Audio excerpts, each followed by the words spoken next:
अगला जो प्रश्न हुआ डोब्राइनर का ट्रिक नियम। कल हुआ था न्यूलैंड का अष्टक नियम, आज इसका ट्रिक नियम। देखा हम तीन तीन का समूह है। क्या होता है डोब्राइनर?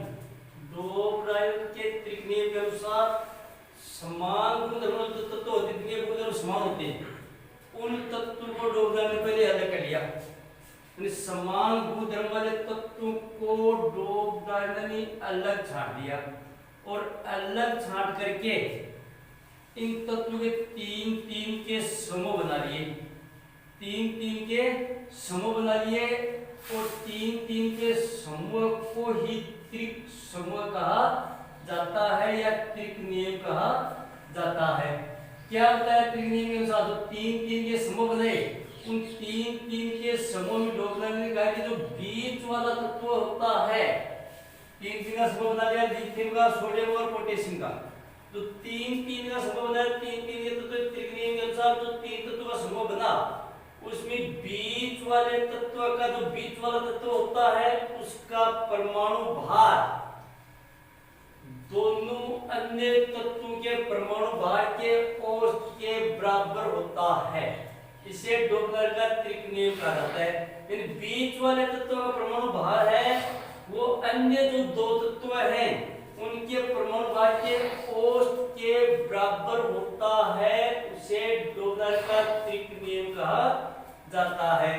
उदाहरण होता है डोब्राइनर की लिथियम का परमाणु भार 7 होता है, सोडियम का परमाणु भार 23 होता है और पोटेशियम का परमाणु भार 39 होता है। तो त्रिक नियम के अनुसार इन्होंने क्या किया? बीच वाला तत्व छोड़ दिया, जो दो अन्य तत्व हैं पहला और तीसरा, इन तत्वों का परमाणु भार लिथियम का 7 है, पोटेशियम का 39 है, दोनों को जोड़ा तो 46 मिले। 46 का औसत लिया, 2 का भाग लिया तो 23 आ गया। तो बीच वाले तत्व का परमाणु भार कितना हुआ? 23 हुआ। ये तो इसका त्रिक नियम है। एक लाइन में बता रहे कि बीच वाले तत्व का परमाणु भार है वो अन्य दो तत्वों के परमाणु भार के औसत के बराबर होगा।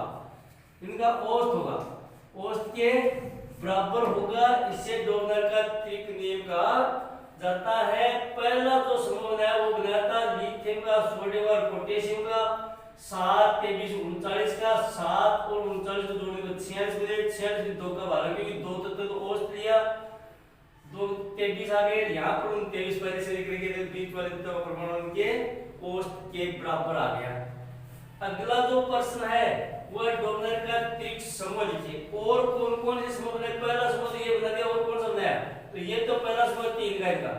दूसरा समूह तो किसका बनाया? दूसरा बनाया कैल्शियम का, स्टर्शियम का और बेरिलियम का बनाया। तीसरा किसका बनाया? कैल्शियम का, स्टर्शियम का और बेरिलियम का तीसरा समूह बनाया। कैल्शियम का 40, स्टर्शियम का 88 और बेरिलियम का कितना? 13 आ गए। तो इन्होंने जोड़ के बताया क्या? दो अन्य तत्व के परमाणु भार के औसत के बराबर, तो दोनों को जोड़ा, जोड़ करके 2 का भाग लिया। 40 और 13 को जोड़ा, 2 का भाग लिया। तीसरा बनाया मैंने क्लोरीन का, ब्रोमीन का और आयोडीन का, तो दोनों को जोड़ा, जो के 2 का भाग गया, तो बीच वाले तत्व योग के बराबर आ जाएगा। लगभग बराबर था, या तो बराबर आएगा या फिर लगभग बराबर आएगा। पॉइंट का था तो उसको लगभग बराबर माना जाता है। तो ये 3 समूह में बने, लेकिन ये नियम ज्यादा चला नहीं, क्योंकि इस तरह के समूह बनाते हुए आगे जाकर के इनका औसत है वो बीच वाले तत्व से या तो कहीं पर ज्यादा आया या कहीं पर कम आया, लेकिन ज्यादा समूह बने नहीं इस तरह। जिस तरह का अष्टक का नहीं बनता ना, 8 का समूह नहीं बना, तो ये भी 3 3 का समूह ज्यादा बनाने, 3 समूह बना करके अपने नियम को सिद्ध करने का प्रयास किया। अगला जो प्रश्न है वो आपका क्या? डोब्राइनर का त्रिक। डोब्राइनर ने जो त्रिक बनाया था वो त्रिक न्यूलैंड के अष्टक के स्तंभ में पाए जाते हैं, तुलना करके पता लगाइए। यदि डोब्राइनर का जो त्रिक है वो न्यूलैंड के अष्टक के स्तंभ में पाए जाते हैं, नहीं पाए जाते हैं, इस बात की तुलना करके पता लगाइए। तो न्यूलैंड के अष्टक के स्तंभ में डोब्राइनर का एक त्रिक उपस्थित है, सिर्फ एक ही त्रिक उपस्थित है, लिथियम का, सोडियम का और पोटेशियम का। इसके अलावा कोई भी त्रिक न्यूलैंड के अष्टक के स्तंभ में नहीं पाया जाता है। अगला जो प्रश्न है वह डोपलर के वर्गीकरण की क्या सीमाएं हैं, उसकी कमियां क्या थी या सीमाएं क्या थी, वो ज्यादा सफल हुआ क्यों नहीं। तो डोपलर के वर्गीकरण की सीमाओं के रूप में यह वर्गीकरण उसमें ज्ञात तत्वों में से 3 त्रिकोण का निर्धारण करने में सफल रहा। सिर्फ 3 ही त्रिक बनाए, बाकी चौथा 3 तत्वों का समूह बना नहीं। और 3 में जो सोडियम का था, एक पोटेशियम का था, एक कैल्शियम का था, इसके पोटेशियम का था, इसके अलावा 3 जो उधर और लिखे थे अपनी अभी प्रश्न देखा 3 समूह का, वो सिर्फ 3 ही समूह बने, बाकी चौथा समूह इस तरह का बना नहीं कि 2 बीच वाले तत्व का परमाणु भार 2 अन्य तत्व के परमाणु भार के योग के बराबर आता है। ये बात, इस बात को सिद्ध करने के लिए चौथा समूह बना नहीं था और सारणी में से। तो सिर्फ और सिर्फ 3 ही त्रिक बने, बाकी चौथा 3 तत्वों का समूह बना नहीं, इसलिए ये नियम ज्यादा सफल नहीं हो सका। अगला जो प्रश्न आपका वह मेंडेलीव की आवर्त सारणी का उपयोग कर निम्न तत्व के ऑक्साइड का पता लगाइए। इन तत्वों के ऑक्साइड बताने पोटेशियम का, कार्बन का, एल्यूमिनियम का, सिलिकॉन का और बेरिलियम का। इनके ऑक्साइड का पता लगाइए, इनके ऑक्साइड कौन कौन से होते हैं। तो पोटेशियम का ऑक्साइड होता है potassium oxide K2O, potassium oxide बोलते हैं इसको। कार्बन का जो ऑक्साइड है वह CO2 कार्बन डाई ऑक्साइड है। एल्यूमिनियम का Al2O3 जिसको एल्यूमिना के नाम से जाना जाता है, उसको एल्यूमिना बोलते हैं, एल्यूमिना, एल्यूमिना का ऑक्साइड है एल्यूमिना। सिलिकॉन का SiO2 होता है, सिलिकॉन ऑक्साइड होता है। Ba बेरिलियम का BaO बेरिलियम ऑक्साइड होता है। तो ये जो तत्व होते हैं इनके ये ऑक्साइड होते हैं। अगला जो प्रश्न आपका वह गैलियम के अतिरिक्त अब तक कौन कौन से तत्व का पता चला है, जिसके लिए मेंडेलीव ने आवर्त सारणी में खाली स्थान छोड़ दिया था। मेंडेलीव ने जिसमें आवर्त सारणी का निर्माण किया उसमें सिर्फ 63 तत्वों का पता था। तो 63 तत्वों को आधार मान करके उन्होंने अपनी आवर्त सारणी बनाई थी। और कुछ उसमें उसको यह भी पता था कि शायद भविष्य में आगे और तत्वों की खोज हो सकती है, तो इन्होंने कुछ स्थान खाली छोड़ दिए ताकि जब भी पता चले तो उसको उस जगह पर निर्धारण किया जा सके। तो एक तो गैलियम का पता चला उसमें, और गैलियम के अलावा एक स्केडियम और एक जर्मेनियम का भी पता चला था। तो गैलियम आवर्त सारणी बनाने के बाद में गैलियम के अलावा एक तो स्केडियम का पता चला और एक जर्मेनियम का पता चला। 2 तत्वों का पता और चला, जिसके लिए मेंडेलीव ने अपनी आवर्त सारणी में खाली जगह छोड़ी थी। अगला जो प्रश्न हुआ आपके अनुसार उत्कृष्ट गैसों को अलग समूह में क्यों रखा गया। उत्कृष्ट गैसों का मतलब होता है जिनका अष्टक पूर्ण होता है, अंतिम कोष में इलेक्ट्रॉन की संख्या 8 होती है, 9 इलेक्ट्रॉन देते हैं, वो 9 इलेक्ट्रॉन देते हैं, इलेक्ट्रॉन का आदान प्रदान नहीं करते हैं, उसको बोलते हैं उत्कृष्ट गैस। तो उन उत्कृष्ट गैसों जैसे हीलियम है, नियोन है, जिनोन है, कीटोन, आर्गन, ये सारी उत्कृष्ट गैसें होती हैं जिनका अष्टक पूर्ण होता है। तो उन गैसों को एक अलग समूह में क्यों रखा गया है।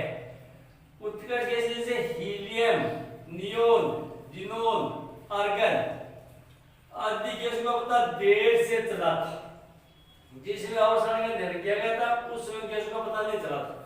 तो इनका पता आवर्त सारणी बनने के बाद में चला था, इसलिए इनको अलग समूह में रख दिया। पहला कारण तो ये था कि इन गैसों का पता वो काफी देर से चला था, इसलिए इन गैसों को अलग समूह में रख देना चाहिए। दूसरा कारण क्या हो सकता है, क्योंकि ये गैसें अक्रियाशील होती हैं, ये गैस अक्रियाशील गैस होती है, अन्य गैसों के साथ क्रिया नहीं करती हैं। अक्रियाशील गैस होती है, किसी भी अन्य गैसों के साथ वो क्रिया नहीं करती हैं। क्यों नहीं करती क्रिया, क्योंकि इनका अष्टक पूर्ण होता है। इनकी जो अंतिम कोष होती है वो पूर्ण होती है, वो इलेक्ट्रॉन का आदान प्रदान नहीं करते हैं, इसलिए मेंडेलीव ने अलग समूह में रखा और उस समूह का नाम होता है शून्य वर्ग बोलते हैं। तो उत्कर्ष गैसों को शून्य वर्ग में रखा गया है। शून्य वर्ग क्यों कहा गया? क्योंकि इसका अंतिम कोश पूर्ण होता है, अंतिम कोश में इलेक्ट्रॉन संख्या 8 होती है, इसलिए इसको शून्य वर्ग बोलते हैं। इसको क्रियाशील गैस भी बोले जाते हैं और इनको उत्कर्ष गैसों के नाम से भी जाना जाता है। अगला जो प्रश्न आपका वह मेंडलीव का आवर्त नियम क्या है? मेंडलीव का आवर्त नियम क्या था? मेंडलीव ने तत्वों के गुण धर्म हैं, उनके परमाणु भाव के आवर्ती फलन होते हैं। गुण धर्म उनके परमाणु भार को आधार मान करके ही मेंडलीव ने आवर्त सारणी का निर्धारण किया था। तो परमाणु भार है वो तत्व के गुण धर्म के परमाणु भार आवर्ती फलन होते हैं। अगला जो प्रश्न आपका आधुनिक आवर्त सारणी में विभिन्न समस्थानिकों का स्थान कैसे निर्धारण किया गया? लिखिए। जो आधुनिक मौजूदगी बनाई थी आधुनिक आवर्त सारणी, उस आधुनिक आवर्त सारणी में समस्थानिकों का स्थान वो कैसे निर्धारित किया गया? क्योंकि मेंडलीव है वो समस्थानिकों को एक जगह नहीं रख पाया, उसमें समस्थानिकों को पता नहीं चला था। तो मेंडलीव समस्थानिकों वाले समान गुण वाले तत्व होते हैं, उनको एक जगह नहीं रख पाया था। एक लोगों को जिनके गुण अलग होते हैं उनको एक जगह रख दिया। अलग अलग गुण धर्मों वाले तत्वों को एक अलग अलग नहीं पाया। तो यही से प्रश्न निकला कि आधुनिक आवर्त सारणी में विभिन्न समस्थानिकों का स्थान कैसे निर्धारित किया गया? लिखिए। यानी समस्थानिकों को कहां पर रखना चाहिए और वहां पर कहां पर रखना चाहिए और रखना चाहिए क्यों रखना चाहिए, क्या कारण था इनका पीछे? तो अपन बता दिए कि समस्थानिक वे पदार्थ होते हैं जिनके परमाणु क्रमांक तो समान होते हैं लेकिन द्रव्यमान संख्या अलग अलग होती है। यानी समस्थानिक किसको बोलते हैं? वे पदार्थ जिनके परमाणु क्रमांक समान होते हैं लेकिन द्रव्यमान संख्या अलग अलग होती है समस्थानिक कहलाते हैं। या जिनमें प्रोटॉनों की संख्या समान होती है लेकिन न्यूट्रॉनों की संख्या अलग अलग होती है समस्थानिक कहलाते हैं। अतः परमाणु क्रमांक समान होने की वजह से सभी समस्थानिकों को एक ही स्थान पर रखा गया। तो परमाणु क्रमांक समान होने के कारण ही समस्थानिकों को एक जगह रखा गया। क्योंकि मौजूदा जो आधुनिक आवर्त आगे पढ़ेगी हमने आधुनिक आवर्त सारणी किस आधार पर बनाई गई थी?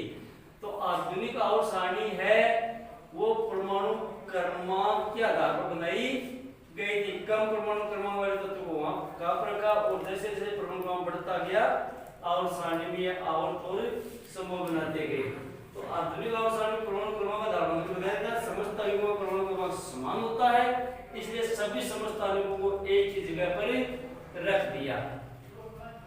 अगला जो प्रश्न है वो है आपके अनुसार आधुनिक आवर्त सारणी में हाइड्रोजन को कहां पर रखना चाहिए?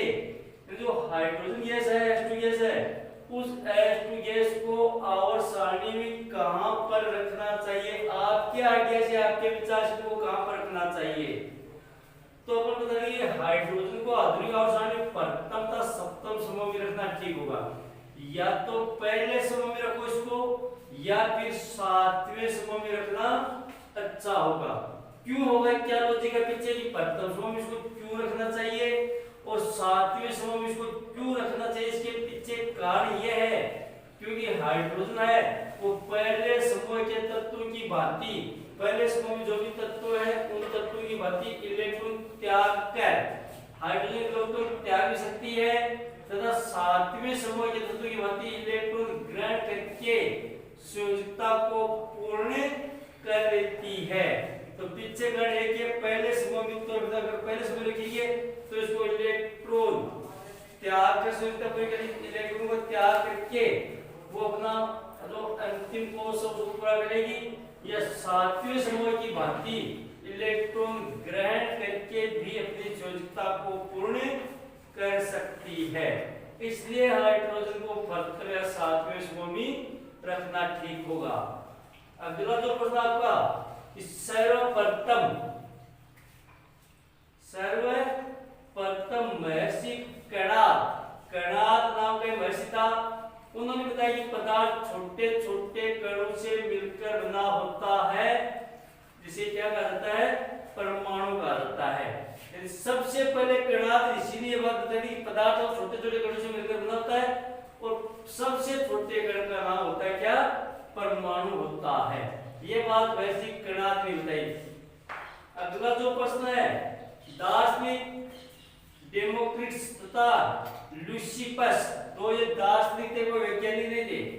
तो डेमोक्रिटस और लुसिपस ने बताया कि परमाणु अविभाज्य होता है, यानी परमाणु का विभाजन नहीं किया जा सकता, उसको तोड़ा नहीं जा सकता।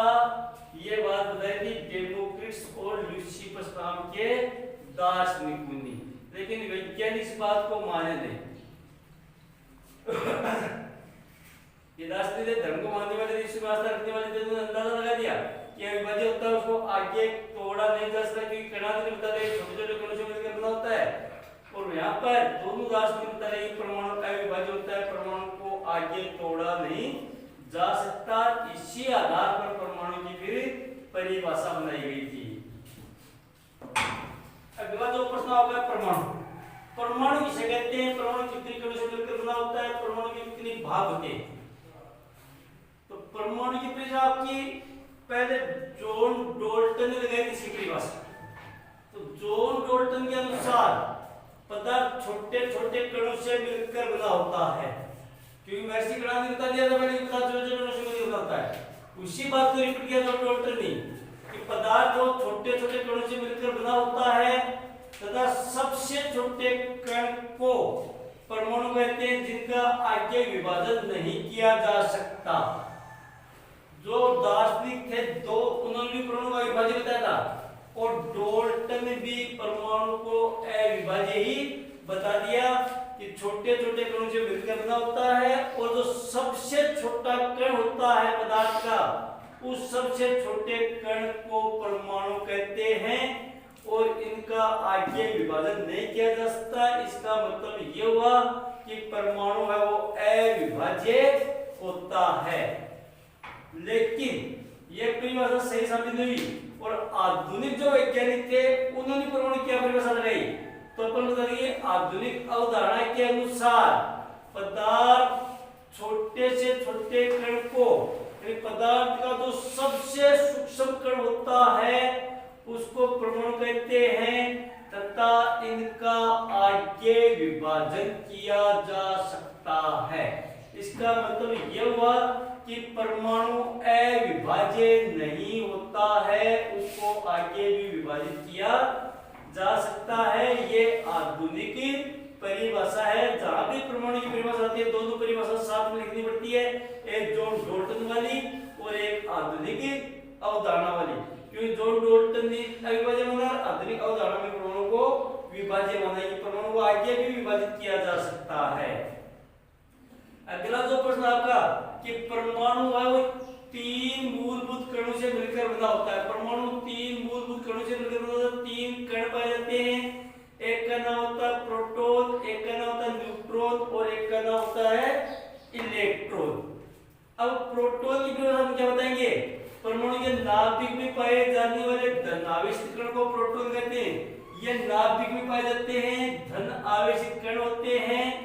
न्यूट्रॉन है वो परमाणु, ये भी नाभिक में पाया जाता है। परमाणु के नाभिक में पाए जाने वाले आवेश रहित, इस पर किसी प्रकार का आवेश नहीं पाया जाता है, निरावेशित होता है न्यूट्रॉन। तो आवेश रहित कण को न्यूट्रॉन कहा जाता है। और फिर इलेक्ट्रॉन क्या होता है? नाभिक के चारों ओर चक्कर लगाने वाले ऋण आवेशित कण को इलेक्ट्रॉन कहते हैं।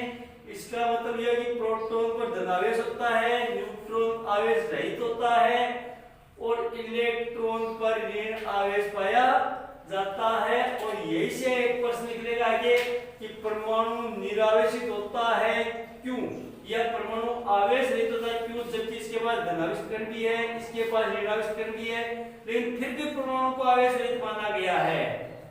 इसके बाद बात आती है कि अगला प्रश्न है कि परमाणु के कितने भाग होते हैं? तीन कण होते हैं, दो भाग होते हैं।